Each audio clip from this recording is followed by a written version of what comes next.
everything the past 18 months has thrown at us, procurement has stayed strong and resilient. We've stepped up to the plate and not only survived, but we've thrived. Our recent findings in the Procurious and Compleat survey, What Next, found that over 40% of our global colleagues experienced limited or no impact at all on their supply chain as a result of the pandemic. What's more, job losses were minimal and our teams felt strongly supported as we adjusted to our new reality. But let's face it, although it sounds like we all sailed through these incredible challenges, no one's immune to a pandemic. The last 2 years have been stressful, to say the least, and there are some worrying trends suggesting that procurement professionals' energy levels are wavering. Here at Procurious, we've been asking the big questions, the ones that certainly keep me tossing and turning at night, and particularly this one question: what happens next? We've come so far and learned so much, but we're now at a really crucial junction. How do we arm ourselves with the skills, tools, and attitudes to take on the next challenge that comes our way? One thing's for sure, it's time for a reset, a big one, and we're calling it the Great Procurement Reset. Here with me today to discuss the Great Procurement Reset and all it entails, and to answer that big old question, what next, are two very special guests joining me from Wiltshire in England and Berlin, Germany. Let me introduce Max Kent from Compleat Software. Max oversees a diverse team as the Vice President of Global Procurement and Business Development at Compleat Software. With 25 years experience in commercial and public sector procurement, Max has a long track record of building strong partnerships with both key clients and suppliers and taking new digital procurement products and services to market. Hi, Tanya.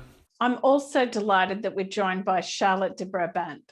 Charlotte is a procurement speaker working together with highly motivated individuals to help them thrive in this new digital world, as well as master their mind. Within the past few years, she's spoken at 2 TEDx events, featured in NBC, Fox, CNBC, Forbes stories. She's spoken at multiple international events of up to 80,000 people, which included delegates from multiple Fortune 500 companies. She's also a member of the ISM Thought Leadership Council. Thank you, Tanya, for having me. It's a great pleasure. Well, how wonderful. Well, let's get started. I always like to have a little bit of an icebreaker and help our community get to know you both a little bit better. So, Charlotte, where are you today and what have you been working on? Great question, great icebreaker. So I literally just relocated from the US back to Europe. After the pandemic, it has taught me to be closer to the family. So that's what I'm doing, enjoying the time back at home. And I just finished writing my 3rd book for Springer Publishing about negotiation in crisis situations. And as a matter of fact, I just joined Amazon in a very interesting new role as being their global procurement speaker, but also very much identifying and learning so much about the future of procurement, autonomous procurement, and where, the future of what we will be discussing, indirect spend, tail spend, will entail. So super excited for this journey to kick off. Wow, well, congratulations on the book and that fantastic new role. That sounds fascinating. And you're the perfect person, Charlotte, to be the speaker for Amazon Business. So I can't wait to see what happens next and to read that book. Max, what about you? Where are you today and what have you been working on? Well, I'm working from my home office at the moment in rural Wiltshire, which is a long way from London. Our head office is in London, but we are slowly starting to venture back there again, thankfully.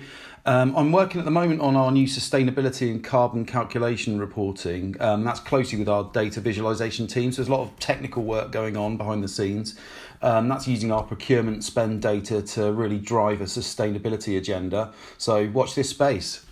Wow, Yeah, I can't wait to hear about the carbon calculator. I've got to say that is the hot topic for everyone right now. So it's all about their ESG. So look, I'm glad you can both join us for today's discussion. Let's jump into it. The Great Procurement Reset is upon us, and it's here because of everything we've been through over the last 18 months, with one bizarre disruption after another thrown our way. It seems like a miracle that we've even got this far. So there's no denying these are turbulent times, and our research report with Compleat has revealed that procurement has learned some painful lessons from 2020 and really 2021. So the first question I have for you both is, when you hear the term risk management, which is the word of the last 2 years, definitely, what comes to mind? For you both, how are the lessons of 2020 shaping the way procurement professionals operate to mitigate these future risks, or touch wood, another pandemic? Max, let's start with you.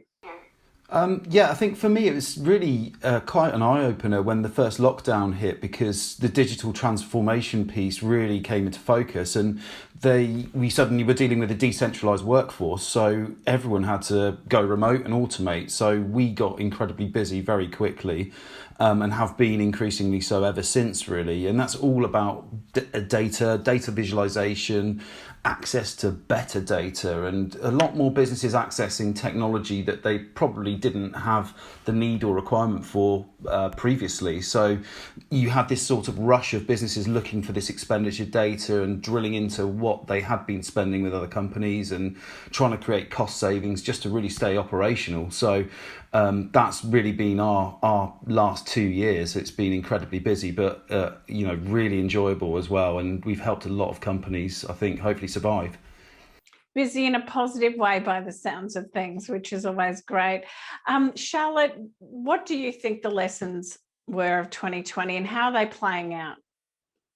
Absolutely. Well, after having spent my last 12 years really working in industry, I feel that the pandemic has truly transformed the way business and human beings are really now engaging with each other, and risk being such a crucial topic, which all of the industries, companies, professionals are talking about. And especially, I think cybersecurity has really stepped in, is currently even recognized as one of the top risks amongst organizations. And I think this has been really a wake-up call for all of us, experts and supply chain professionals, to understand risk exists, have more awareness and how we go about it. So definitely a big eye-opener, and I would say a start that we need to start educating each other, but also our partners and our suppliers out there who may not have that full risk awareness.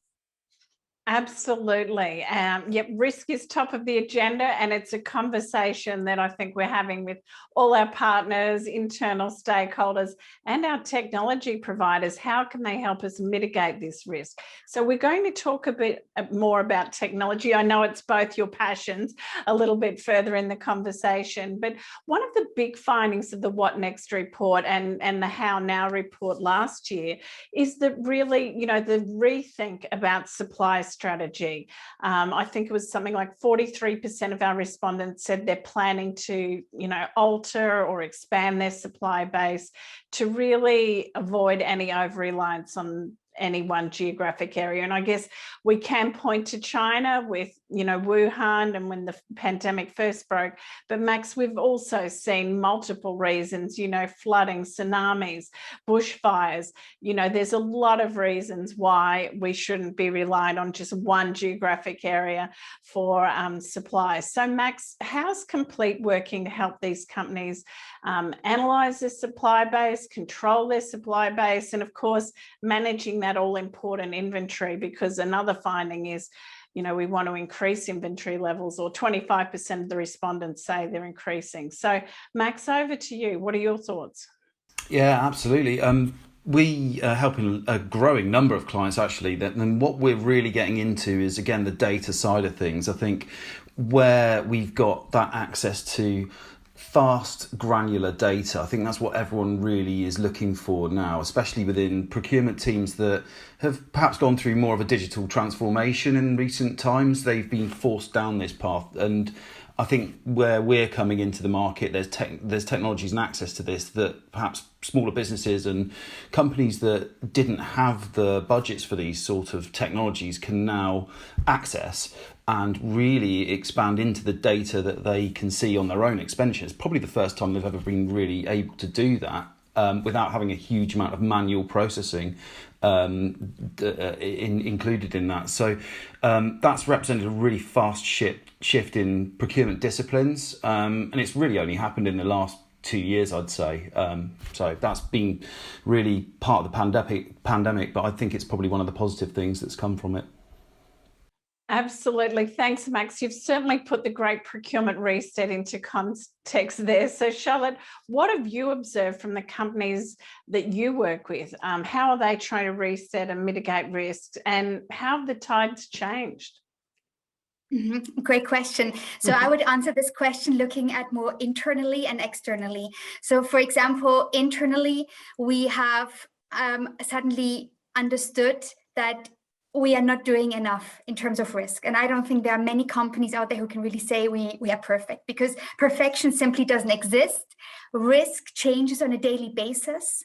There are no more risks, new risks coming on a day-to-day basis. And that's why we've learned that we definitely have to educate each other, create more awareness, pay a lot more attention to what the different risks are. So, for example, when we had the pandemic with my last employer, we were all trying to get PPE, and suddenly you are also faced with counterfeits or with sudden suppliers who wanted to have a few millions of payment in advance of providing the PPE equipment. So, suddenly you're faced with such different scenarios, and that's where you, as the company from the top, you really need to enforce the whole awareness within the employees of risks.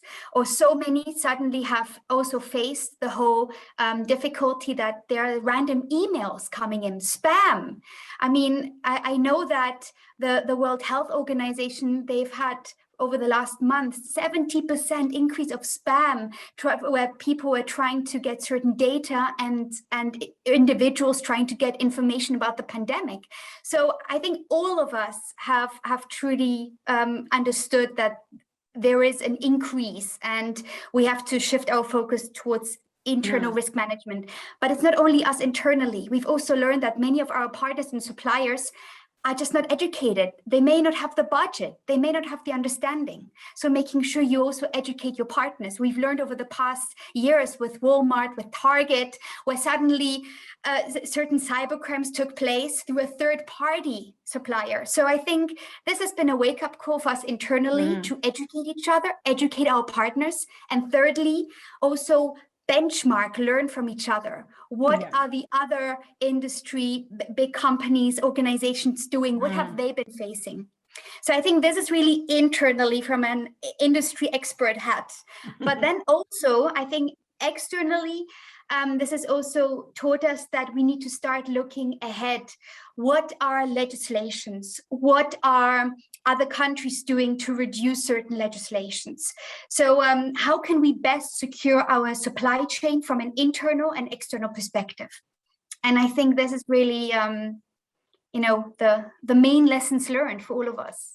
Yeah. Oh, thank you so much, Charlotte. That's right. The rise of all the bad actors and, the hacks that were going on, because of course, disruption just creates opportunity for bad actors, doesn't it? So, I'd almost forgotten all that sort of mayhem that happened right at the start of the pandemic with, a lot of cybercrime, as you said. And then, of course, raising the great point about partnerships. And that was where I really wanted to move the conversation to now, because one of the big lessons learned during the last 2 years was the power of relationships. And I think during the height of the pandemic disruptions, it wasn't really our contracts that saved us. It was our relationships, both within and outside our organizations, that kept the supply chains flowing. So Charlotte, I'll keep you on the hot seat, I should say. What do you think the Great Procurement Reset meant for stakeholder relationships? How are procurement teams making sure that they maintain or grow that all-important trust with their internal stakeholders and suppliers? Well, that is actually also definitely the reason I wrote that book, because that exactly specializes on that. And it's more that I used to be a buyer. I was at the front seat. I was right at the first line, negotiating with the hammer, hammering my suppliers to get any cent I could. And this is really what my first step in my whole career was all about in the field of automotive. It was just hardcore negotiations, direct procurement, and every cent matters.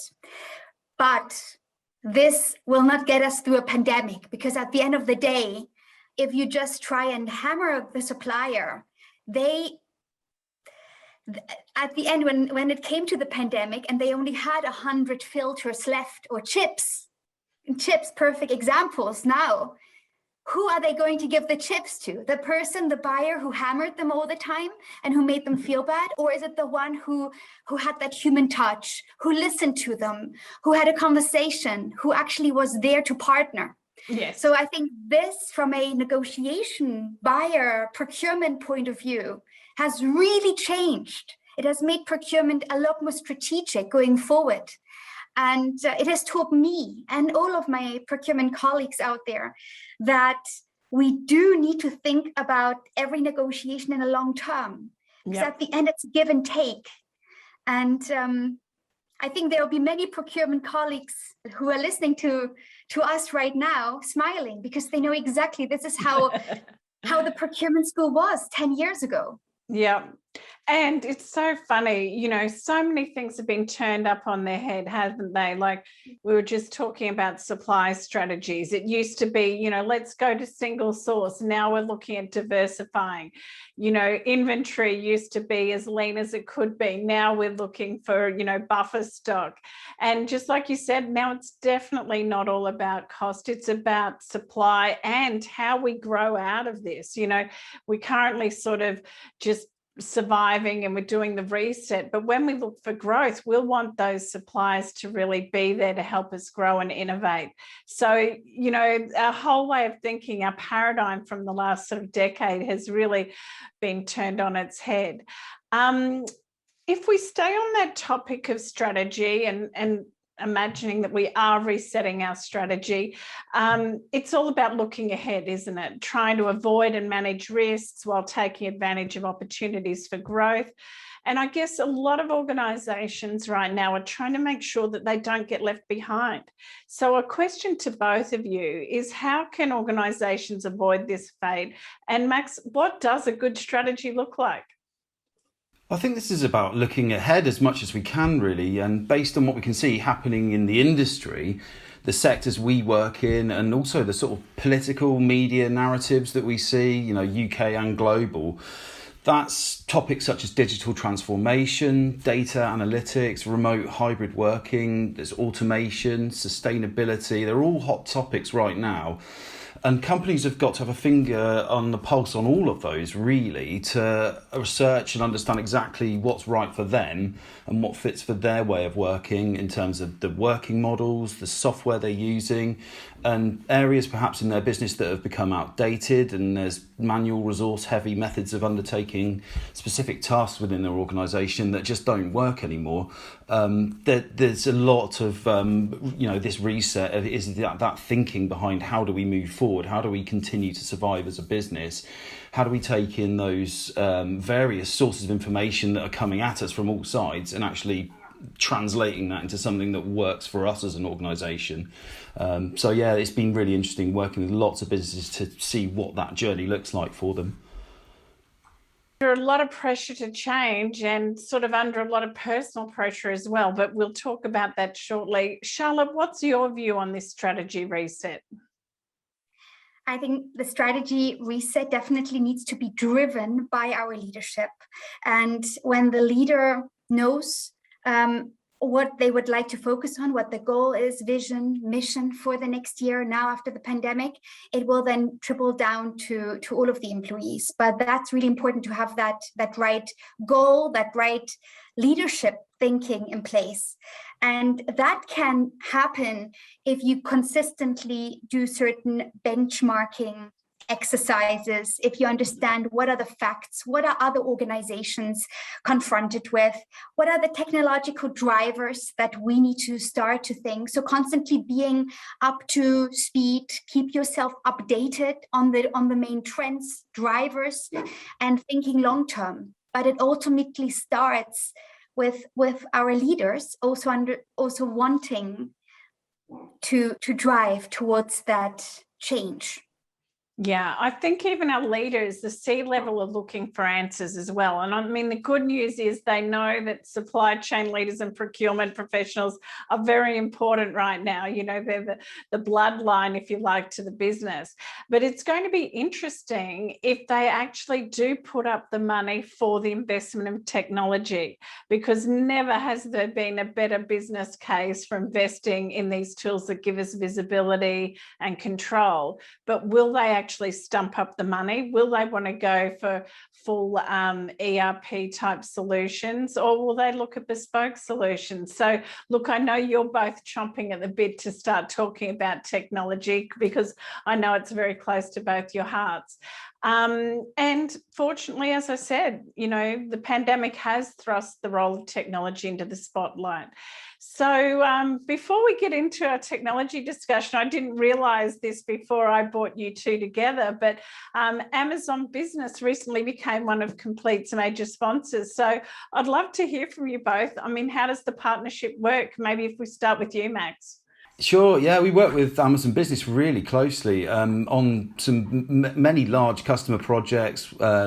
In particular, at the moment, that's multi-academy trust schools, and there's other clients we work with Amazon Punch Out, and we have integrations to their website and various different technology integrations, which working brilliantly for us, and you know, working really closely with Amazon to develop a lot of different projects. But the schools and the education projects in the UK is really where we see this being, you know, a real game changer at the moment, because they're just trying to control and work out where they can buy for the best value, and they've got limited resources to do so. So this is really helping them, give them a great range with control and integration around it. So yeah, we can, we're hoping to progress that relationship further and work with many more customers. It's a fantastic supplier to work with, and there's lots we can do together. So yeah, huge savings. I think we saved over 32% across 6 or 7 different customers just on a random selection of products. Fantastic. So yeah, very much for the future. We're looking forward to progressing the partnership. It's fantastic. Wow, well, it was meant to be bringing you together today. So Charlotte, you know, what's your view on the partnership with Compleat? Well, I would say that of course, I just joined the company, and I think there is a lot more we can do in the future. But the reason I joined is exactly that, to learn about the future of procurement, to understand what is it that we can do to help other organizations assist in their indirect procurement, in their tail spend. What is really the future of autonomous procurement? No more negotiations needed, and not being scared of that, because in the past we always wanted to negotiate everything, but actually saying, hey, this is the tail spend, we can leave it to happen autonomously. We don't need to renegotiate everything. And at the same time, understand what other benefits there are, such as great efficiency, cost reduction through process consolidation or supplier consolidation. So there are many other benefits, and I'm just so excited to be on this journey right now, and to be able to accompany and assist so many organizations out there, and improve what really the future of procurement is about.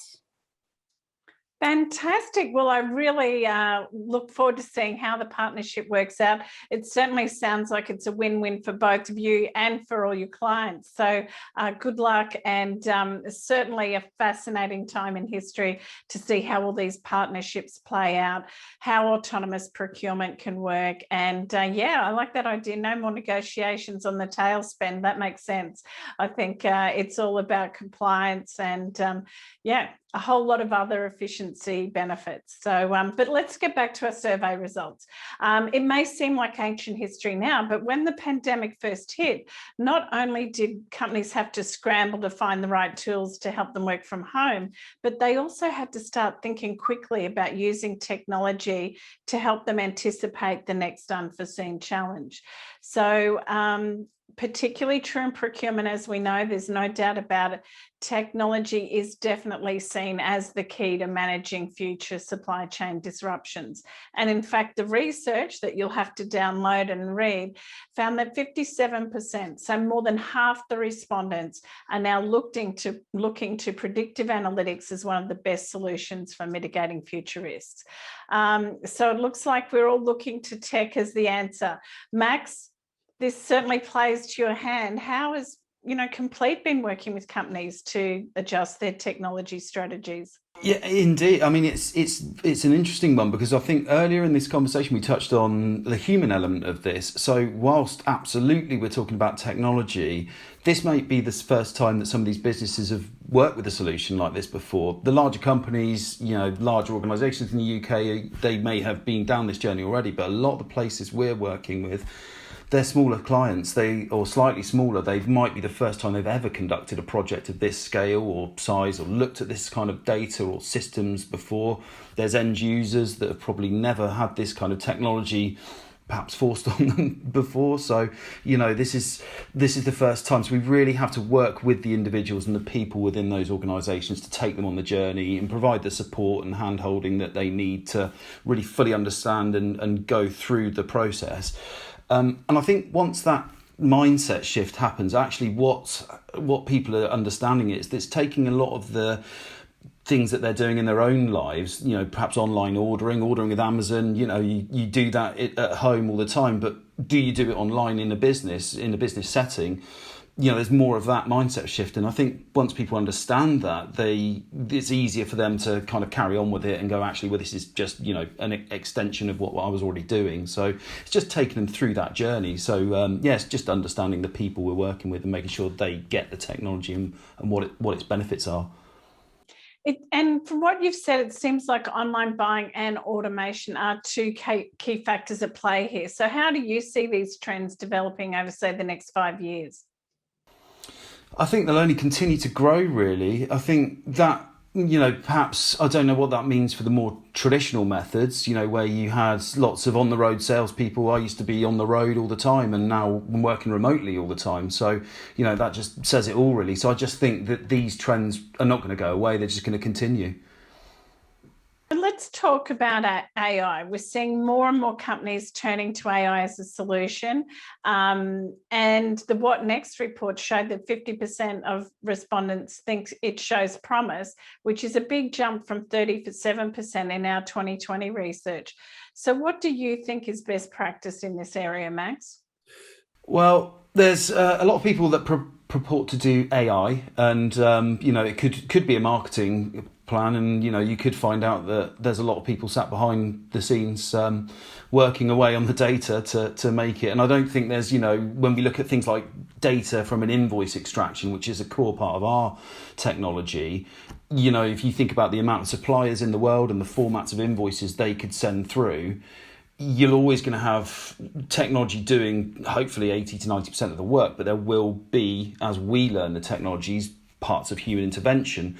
So there's smoke and mirrors with AI, but what's the difference between artificial intelligence for big data or things like robotic process automation, where that's actually looking at replacing manual tasks? And I think people can get scared about these things, and we'll come on to that, but you know, it's automating things where there was a lot of manual processing work to get to a better result faster. So it's really digging into what the technology actually does and what it means behind, you know, saying that it's artificial intelligence, I think. Charlotte, what do you think? I know that you're big on, you know, all these new tools. You've been talking about autonomous procurement. You know, what does the future of technology look like to you, and why is it so crucial for organizations to get on board? Well, I think it's the future of procurement. We've been discussing it for many years, and right now, autonomous procurement has also been in quite a few, you know, people's mouths just swirling around. So I think it is really work in progress, but we cannot deny it. Our function, the procurement function, has seen drastic change over the years, and it's becoming a lot more strategic, a lot more collaborative, and a lot more technology driven. So that is really a fact. So taking it from there, looking at transformative trends, autonomous procurement is a way that it's a journey that we need to go on. If we look at indirect procurement, the tail spend, it will help all of the buyers complete their tasks with no more negotiations. It will happen a lot more autonomous, and they can then focus all of that valuable resource on more strategic project, on more strategic procurement. And I think this is where the future of our role will also shift towards. Yep. So enabling the buyers, enabling that shift of our resources, but with technology driven autonomous procurement ways. Yeah, no, I couldn't agree more. I mean, I really, you know, that is our future role. You know, we'll have hopefully AI enabled, you know, decision making around us, but it'll be up to us to build these relationships we've been talking about and come up with the commercial strategies. And the technology will just be a huge enabler, like you've said, to take away a lot of those, you know, the tasks that can be automated, which makes sense. But of course, the big challenge with any technology is how can we get them implemented? How can we make sure that our organizations get familiar and get the ROI on these systems? So, Charlotte, do you have any thoughts on best practice in that area? Of course, and having myself worked in 5 different industries for big companies, I think it very much depends. It very much relies on having a methodology that you use. It's known as this golden triangle, I always say. So having really the balance of the resources of the people, the balance of what processes can be autonomized, and then having these technological drivers. So if you would like to take action, we've been talking about your great success with Amazon Business, and it is a free account to download, which I just did myself just to try it out. You know, it's just a matter of just trying it out. It's for free, and at least I'm trying to understand. And then you can see, does it fit into my organization? Does it fit into our leadership principles? Does it fit into what we would like to achieve? And then maybe like this, be able to spend all of our time thinking about strategy rather than doing these POs day after day, which a system could do. And I was one of them. I mean, I know there was nothing else I did than just writing POs. And back in the days, even forwarding the letters after writing my POs. So I know. Well, I mean, we've been talking about this for a few years now. And, you know, I remember doing a presentation in London about, you know, how we're going to beat the bots. And of course, the key message was we're not going to beat them. We need to be more strategic and focus on these, you know, the things that a bot could never learn to do, as you've said today. But I mean, for those people who are listening or watching today, what do you think the change to autonomous procurement is going to mean for our human employees? Well, I think this is exactly what I mean. Finally, our buyers, our valuable, important buyers out there, they just don't need to just simply write POs, and certain activities can really be outsourced or put through a system, or online shops or marketplaces. Yeah. And finally, we can really focus on what are these technological drivers that can benefit us. And we can finally allow our procurement, supply management talents out there to also self-educate themselves on AI, on just on the future of what technologies are out there, how can it benefit. It can help many talents come up with solutions. You know, I always believe when I have new talents in my team, I tell them the end result where we would like to go, and I let them come up with a proposal how we can reach that goal, and not tell them what needs to be done and limit the creativity. Yeah. So I think this is a big transition that is taking place through technology, through ways that we can automate just day in, day out activities. Yeah. These talents, they can accomplish so much more. It can cause creativity, which causes positivity, which again helps the whole company culture, leadership to develop in many different ways. So I have my own personal philosophy about that, and the talents which have been on my team, they can truly agree. They will agree that I just always let them come up with the proposal, and then we can have a discussion rather than telling them from the front, these are the processes, this is how we've done it for the past 50 years. This is the playbook, please follow, you know. So it's just a great way for procurement professionals to really excel in the future. Well, picking up on that creativity point and the future, Max, why don't we get a bit granular here? Hopefully we've allayed everyone's fears about losing their jobs to autonomous procurement. But on the topic of innovation, and if we think about the detail of logistics and transportation shifting, how is supply chain forecasting going to change and cope in the future? I know we're going from one topic to another here, but we'll take a deep dive on this before we head over to careers.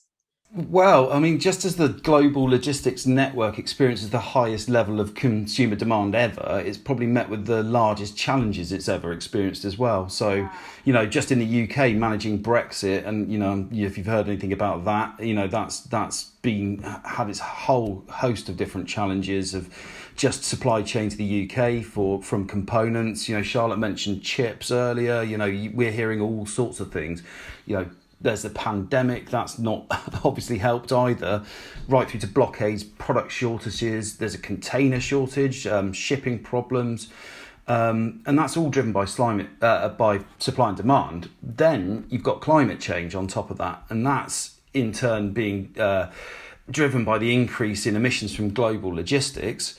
So companies have got to look at ways to remove and automate and streamline any elements of their business that could be affected by that, and make better use of the data and software systems to analyse and forecast and plan further ahead so that they can be ahead of all of those challenges.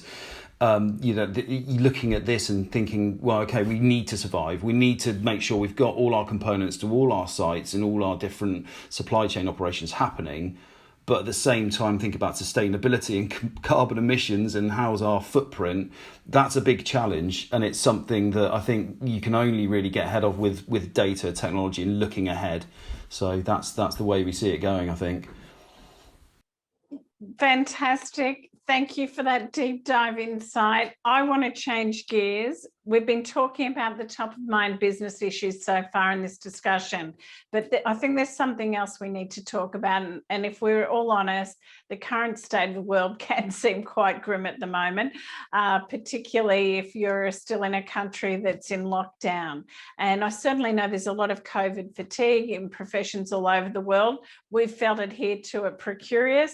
Hopefully there's good news to come out of all of this, which is procurement remains a stable in-demand career. So I just wanted to check in, a global temperature check, if you like, Max. How have the lockdowns been in the UK? Okay, the first lockdown was okay. I think it actually highlighted some of the more traditional working practices that we kind of held on to that were perhaps a little bit outdated. I mean, for example, I was doing around 30,000 miles a year, spending, over 10,000 a year in expenses claims. And that's really travel just to go and see businesses that suddenly with a push of a button, you could appear on a screen and see them.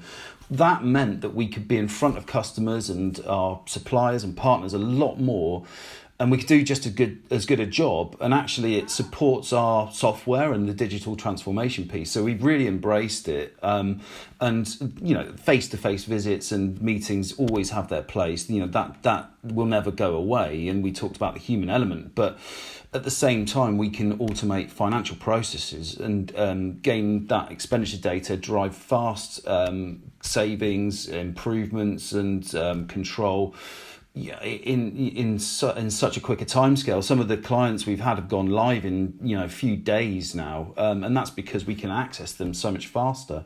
So it's been a big change. Second and third lockdowns, perhaps we won't go into those so much. Yes, speaking from lockdown number 6 right now. So yes, and so just building on that, what do you think the sentiment is right now? How has the current state of things affected motivational levels, both in procurement and in business more generally? Yeah, I think there's certainly in the UK and some of our global clients, I think there's a sense of them just getting on with it now and looking to adopt the hybrid ways of working that suit them and their staff. We've seen lots of surveys going out and really asking employees, what do you want to do? Obviously, you've been at home. Does this still work for you? Do you want to come back to an office? And we're happy to provide that for you. If you think you need that collaborative working space, then let's provide that for you. If you think you need to work from home because you get more done, then let's embrace that and work with that. Or if you want a mix of the two, then let's work with you to do that. And I think that is almost a requirement now. Certainly some of the job roles we've taken on, one of the first questions that people have been asking is, do you offer remote working? So I think it's a key part of it now, and it's the first time employees have had real choice. I know, and very exciting. Once again, huge change with all this flexibility.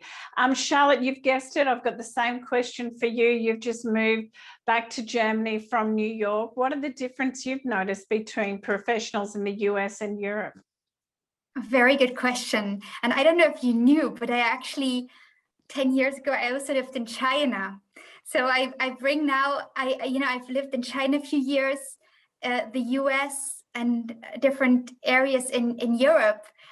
And my goodness, this is a whole book itself to understand the different cultures, especially also in negotiation and procurement.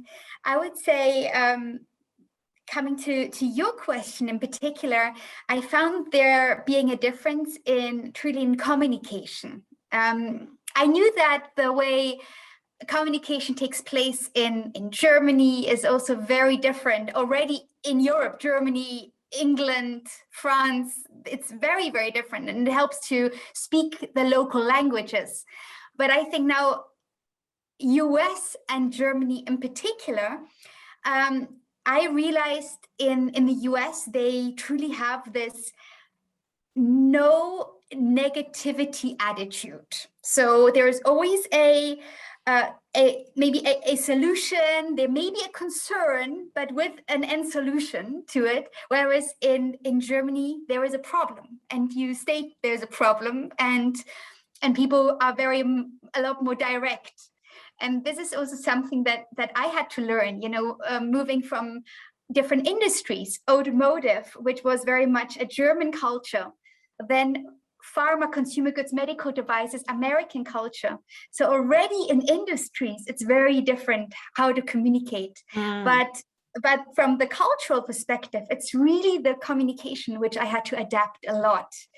And especially then going into the pandemic, when you cannot truly look into physical eyes, or maybe give that pat on the shoulder, where it's purely verbal. And when you need to learn to play with your voice, know when to emphasize the comma, full stop, and the way you articulate yourself. That's where I feel is just a very, very big difference within these two cultures. Absolutely. And I think a lot of people are having to learn new leadership skills because they're used to those nuances and being able to see that their team or someone in their team isn't happy. You know, it's those small nuances that are really important for checking how people are traveling. And, you know, a lot of people are having to retrain themselves to pick up on these cues and to be great leaders again. So we're having to learn everything. What about for both of you? What's been your greatest professional challenge in the last 18 months? Max, let's start with you. Wow. Well, yeah, I think in the last 18 months, well, going back to 2 years ago, start of 2019, I joined Compleat. They were a P2P organisation, great customer base, great software, lots of data, no procurement solution. I was working in an outsourced procurement business at the time and saw an opportunity. I was really wanting to go into software and embrace digital procurement. Anyway, I could see the way that this was going to be, become more and more of an important piece of technology and fitted with my kind of background in outsourced procurement and cost management, supplier partnerships, those kind of things. So I built that from scratch, really working with Compleat and the team here to access the data, build data visualization tools and build a whole digital procurement strategy and bringing a team around that. Started with just myself, now have a team of 8 that I'm managing, and they range from data visualization experts to bid managers, business development managers, all sorts. So that's gone from strength to strength, and there's literally been people sort of really jumping to try and join us when we put recruitment adverts out now. There's people who say literally, we've been tracking your progress, here's my CV. So it's been fantastic, and that's been a huge challenge professionally for me, not without its lumps and bumps to navigate, I suppose is the best way to put that. But it's been fantastic, and that's been a great challenge, and we're really seeing the results of that now. So yeah, it's been fantastic. Well, I mean, and it sounds like both you and Charlotte have had huge career opportunities in the last 18 months. Would that be fair to say, Charlotte? Definitely career opportunities, but I would say for me the biggest change has to not be scared of change in self, getting out of your comfort zone, and not losing the human touch with all the technology which we are surrounded with.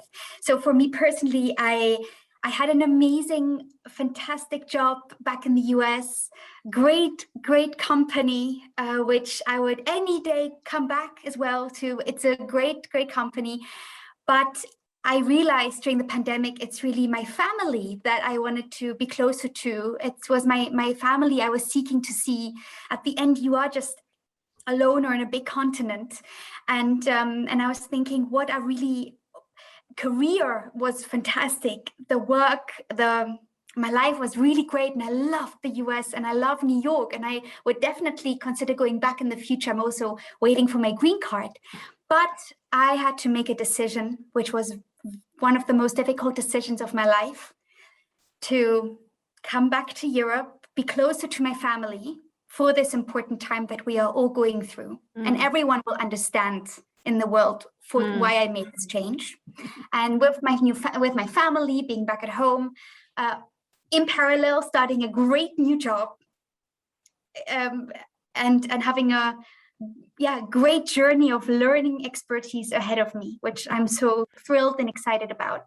So, but that changed, and I wanted to encourage. Many are contemplating, many are around the world, thinking, oh, I want to go home. And I've had that conversation with so many expats, if it's in Asia, if it's in the US or LATAM, but not being scared of actually making that change and following your heart. And there's nothing more fulfilling in life. At the end, we are all human, and not losing that human touch. I think that's, I would say the last 18 months, which I'm not only talking about, I'm actually doing. You are. I love the fact that both of you have just sort of seized these opportunities by the reins and are really going for it. And I think, on the whole, our research has shown that procurement professionals are still very engaged. I mean, in fact, more than 50% of respondents have said that their interest in procurement as a profession has increased. But last year it was 60%. So there's this small movement of, downwards of people maybe not being as enthused about procurement as a profession. I've got my theories, but first, Max, what do you think? Yeah, I think we can see this when we are implementing new solutions. You have the people in the big organisations that understand it, have worked with you to implement it, and there's other types that are perhaps used to more manual, more traditional ways of working, more relationship based, and they're scared of these technology changes coming in. Perhaps they're not used to working with them, and are scared of change. I think it could be some of those fundamental sort of fears that we all experience of change and the unknown and the future, and going, well, what is this new technology? I don't understand it, and therefore my natural response is a fearful one. If you're working remotely on a procurement role, which for some can mean you're locked away on complex data projects, complex analysis projects for days on end, that can be quite isolating for people. And I think they again have to be a certain type or a certain discipline to thrive in those roles. So there's a shift, and all the things we talked about in terms of remote working and technology play into that, I think. Yeah, no, I agree. I think it's a mix of working from home, isolation, and there's some very interesting statistics in the report about the challenges people have faced with working from home in the last 18 months. But I mean, if I think about the leaders, the CPOs and the heads of procurement, they're having to change supply strategy, roll out technology, manage all these risks, manage upward, recruit people, and not being able to do it in a boardroom with a whiteboard and rally all the troops and get everyone excited. They're literally sitting at home on a screen trying to drive all this change. So I can imagine that a lot of people are feeling a little bit overwhelmed at the moment. What do you think, Max? I mean, a lot of people are saying that they don't even know what their return to work policies or strategies are. What's the story at Compleat and with other companies you see in the UK? Yeah, well, certainly for us, we started by asking our staff what they wanted in terms of coming back, and reviewed that across the whole business. At the start of the pandemic, we cancelled the office leases we had and went remote working, and that saved us a huge amount of money and travelling expense and everything else. But I think coming back into it, we've realised that there are certain departments and certain teams that have to work together to collaborate. Some of our development teams, they've worked very closely in sprints, and they work together in units. So they need that collaboration. Whereas perhaps some of the other teams need to be remote because they don't need the distractions, and they work better when they are just purely remotely working from home. And to give them the choice so they can decide, and it's not forcing them to do something they're not necessarily comfortable with. That's the key to it, I think, is again an understanding that human element and embracing that and moving forward so that the business can still operate. I mean, there's still those departments that we need to ensure are delivering on certain SLAs and things like that. So we have to have that visibility, but we also have to have the flexibility, I think, these days. Yeah. Charlotte, what do you think about that stat I just showed about a potential waning interest in procurement? Are you seeing anything like that? I'm hoping you're going to say the answer is no, but what are your thoughts? My answer is going to be definitely not. I think procurement is the one area in the world which is growing. There's so much potential. There's no other place I would rather be than in procurement right now, supply management. And as a matter of fact, it's just incredible to see how the profession of procurement has changed over the last decade. And this incredible change that is waiting for us, especially that with the shift of not being not having so many buyers needed anymore in producing POs, but rather using these resources for great strategic projects in the future. So I think it's going to be a really interesting profession. And there's just so much more to explore with different cultures, negotiation tactics, using different technologies, how to even more be of even greater help to us. So I'm really curious where this profession will go in the future. And I can just encourage all of our talents to just take a look, get your own experience and see the beauty of this change, of how to interact with suppliers, with customers, with your stakeholders, and how all the processes really tie in with each other. Yeah, no, definitely. Have you got any further tips of how you think as leaders we can drive people's interest in procurement? Definitely. I have many ideas. I would say we are two things. We are lifelong learners. You don't stop learning at any stage of your life. So being able as a leader to provide that lifelong learning lesson experience to your employees, partners, stakeholders, to really everyone out there, and educate on your thought leadership, showing best practices, joining benchmarking exercises, different procurement groups, and being that inspiration for other startups, for other companies out there, and not being scared of maybe doing that first mover. But that is really, I would say, life learner perspective, but also we are social animals. So I really would not encourage staying in this lifetime long just home office. We need to get out. And I know how comfortable it is being at home, but this is something I would encourage to at least, not on a daily basis, but at least have certain times during the year, during the month, when the team gets together. If it's through some events with social distancing, with or without masks, everyone has individual preferences, or outdoors or indoors, but it's so important to not lose that social element. I couldn't agree more. And finding that balance. I'm actually super excited to be going to my first in-person procurement conference end of September in London. So let's hope I'll even get to enter the UK. Oh, that's too funny. No, I'm with you. I think there's lots of hope on the horizon. Well, look, I can see that the three of us could talk for hours about the Great Procurement Reset, but our viewers will really just have to download the report and read all the data, and we'd love to hear your feedback. So Max and Charlotte, thank you so much for joining our discussion today. Thank you. No problem at all. Thank you very much. We've certainly covered a lot of ground and answered some of the big burning questions that I know our community has been asking. So as always, we want to keep hearing from our Procurious community about what you think comes next. One thing seems certain here, that we've been through so much and we can certainly take on anything that comes our way. So once again, make sure you get that free copy of the What Next report and get ready for the Great Procurement Reset.